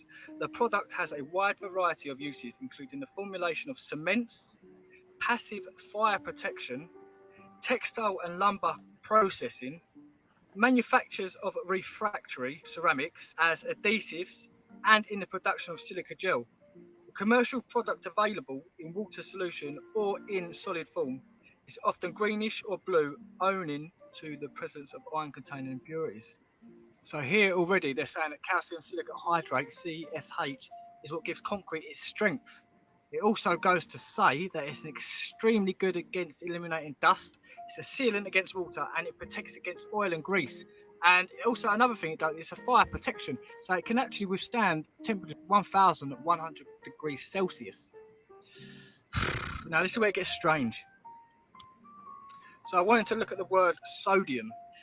Sodium is an alkali metal being in a group.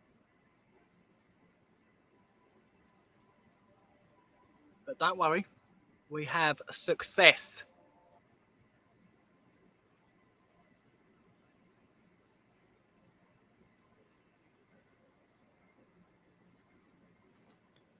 Yeah, as soon as this is over, I'm definitely adding you to my family plan. What I've done was I wanted to put it into a bag so people could see the fold and the crease marks when it's set.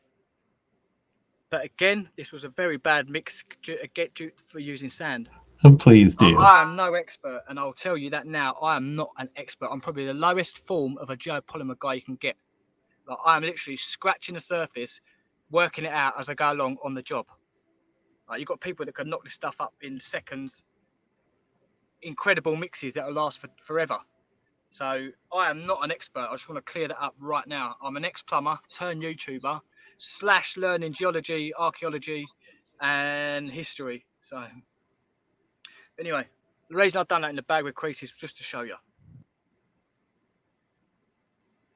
All right, full link, full video description is in the live chat. The next part of the Brucey bonus, our last video of the night. Sorry, I just have to quickly load it.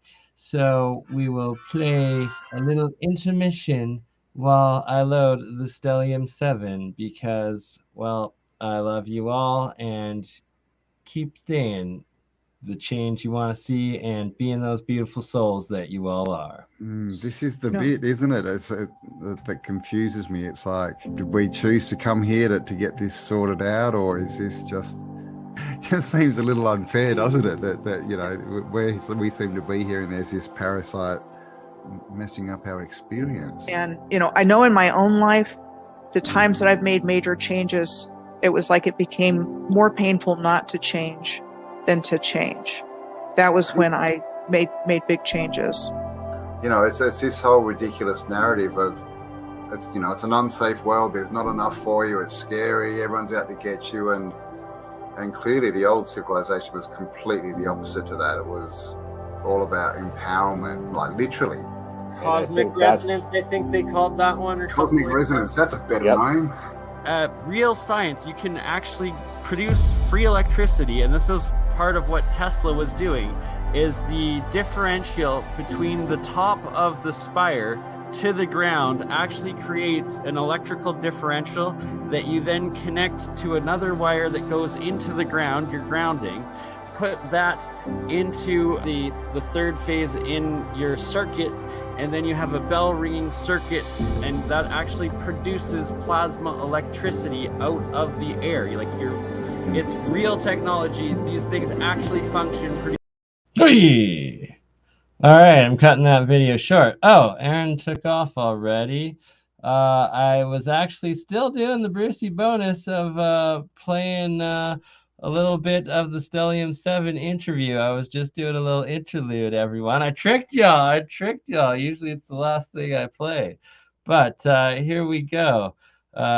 Campbell and Mike Stellium 7 last night. After I'd already done a lot of exploring on this, and I started to look around. But this is what I was saying. From above, like, you can kind of get the impression that there's some runoff, here that's like, okay, yeah, I suppose that kind of looks like ribs, but you got the same thing down here where the legs are. So, that's not so convincing. Here you can make out the shape of the head. This whole portion of the mountain right here has all collapsed. And that's, there's a massive geological survey that was done where they talk about this area, and it's known as a synclinal. And a synclinal is basically where the layers, I'll show a picture later, but it's where the layers of strata have collapsed. And actually, I think you can see it here from this angle a little better. So you can see it almost looks like a little mouth there, right? And this is like a curve. Well, this whole section here has collapsed. So if this is an eye, then the other eye has long been destroyed, as has the ear. But this side of the mountain is very well preserved, and that was really what captured my attention initially, because initially, like, if you look here, notice how the eye is closed. This is fascinating. So if I zoom in, it opens up, right? It didn't used to do that. That's something that came after I made 4 videos on the subject, and the second video I made was just about the eye socket alone. And then the third video is about. Nah, you did a really good job, Stellium 7. Right. Like, it was so if I'm one zoomed in epic close, I can't get and, really the big picture and get an idea of what the whole I was a mountain lot looks more like, skeptical but the before eye is I still saw open what and the you ear did is with open. If Campbell I and just all back the up a little bit, information you it starts provided to close last up night right away, and all how of you're this using the happened scientific after I method made as much videos. So approach. That's just like, an interesting coincidence. It's compelling evidence. So I had been up at this cave on half a dozen occasions before ever even getting on this silly idea, and I was always fascinated by how how unusual the structures were, and I pondered and wondered how it could be that those could be forming just from water erosion. You know, I'll show some other pictures here, because if you on Google Earth here, there's the thumbnail.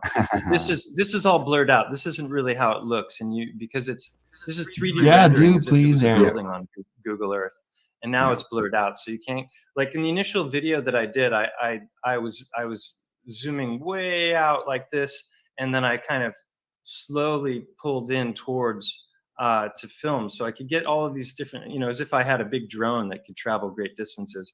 And then all of a sudden I couldn't do that anymore. So this was a picture that I saw that someone posted on a local Facebook page, and I saw it and I just cracked up, because there is actually, right here is where it is, there's this indentation where same features. And when you start to add up all of the different features, you start to get a very long list of coincidences. And that's what I'm showing here. You see that? Yeah. So this isn't in any kind of specific order. These are just the things that I found as I found them. But basically, the general idea is that the heart takes on a harp shape, right? And it can be any one of many different kinds of shapes, because it can be like larger, like a I'm in the stone hearts here. Let me get to the fleshy hearts. Like basically, they're from all different animals, so we can be looking at an elephant heart to a mouse heart kind of thing. Exactly, right. So if you look at an elephant heart and you compare that to a giraffe's heart, for example, or the other organs, I get that question all the time. Are the other organs there? Yes, they are, but they're not as distinct. Like here's a liver. This is a lobe line, so I theorize that it's going to cleave along these lines, because these are actually two separate pieces. So then you end up with a rock that looks like this, and maybe it's got some kind of an indentation in the back, but there's not a whole lot there to go on, just morphologically, to make any kind of a claim about what it is or isn't. Whereas hearts have very, very specific anatomy, because they've got, you know, take a look at this. This is a decellularized heart. They've removed all the blood, and you can see that it's just bone white when the blood is gone. But there's very specific anatomical features like these lines here. This is called the septum. It's also known as the interventricular sulcus as well.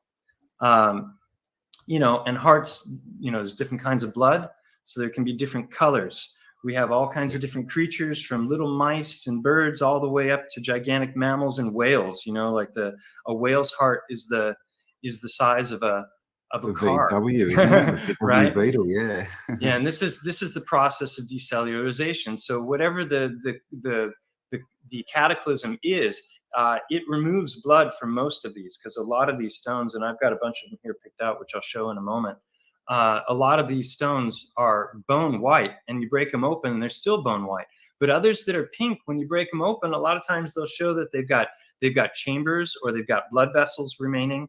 You know, and this is what it looks like on the inside, but there's going to be compression, so you don't have these big openings. You've got basically a block of stone that's exhibiting indentations or openings on the side, little chambers.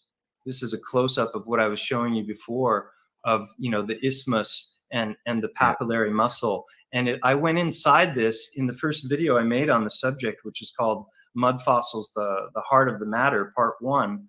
And I went in with an endoscopic camera, which is what they use for like colonoscopies, you know, and looked at the inner chambers of the heart. And it got even more specific once I got inside. There were another few items that are on the list.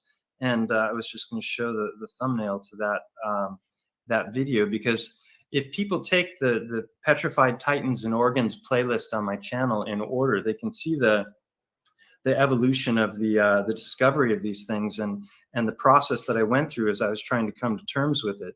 This was the first. Come on. And of course, the link to Mike's channel. All right. On that note, I love you all. We're getting to the 2-hour mark. Check out his work. Give him a like, a subscribe. We will catch you on the next one.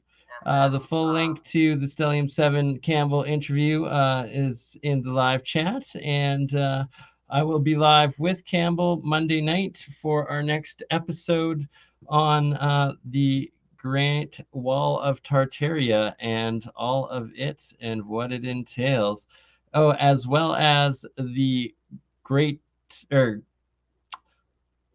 Canyon Pyramid Complex topic as well, and how these topographical maps of it align fully with each peak of these temples, these pyramids in the Grand Canyon, perfectly with the stars that are in the complete Orion constellation and the stars that are still in that area of the sky that are not part of the constellation. It's just beyond fascinating, and that right there is the Isis temple. So much that's been covered up with it, you know, and it's a fascinating time. So on that note, I love you all, and we will catch you on the next one.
And make sure you go subscribe to Aaron, because Aaron Coper channel, amazing stuff, and he mirrors lots of vine. One love.